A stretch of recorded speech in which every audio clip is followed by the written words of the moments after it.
Hello everyone, and welcome to Power Pages Tips. My name is Nicholas Hayduk, and this is tip number 378, restarting versus refreshing the cache. So you've made some changes to your authentication settings, and you've refreshed the cache of your Power Pages site, but they don't seem to have taken effect. In this tip, we'll look at why you sometimes need to restart the portal to get your settings to apply.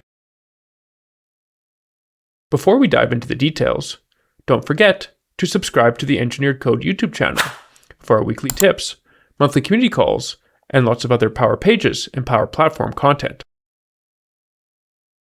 Refreshing the cache tells your Power Pages site to make new queries to Dataverse instead of relying on cached responses. But there are certain settings that are loaded only when the site first spins up. And so even if you refresh the cache, new queries aren't made to get the updated information. Examples of this include the registration and login claims mapping settings. These are only queried when the Power Pages site loads for the first time after a restart. The value is then stored in memory separate from the cache. If you change these values, the only way to make them take effect is to restart the site using the Power Platform Admin Center.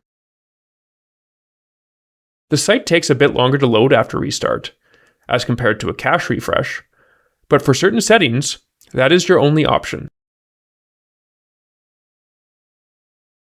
Thanks for watching, and I hope you found the Power Pages tip number 378 on restarting versus refreshing the cache useful.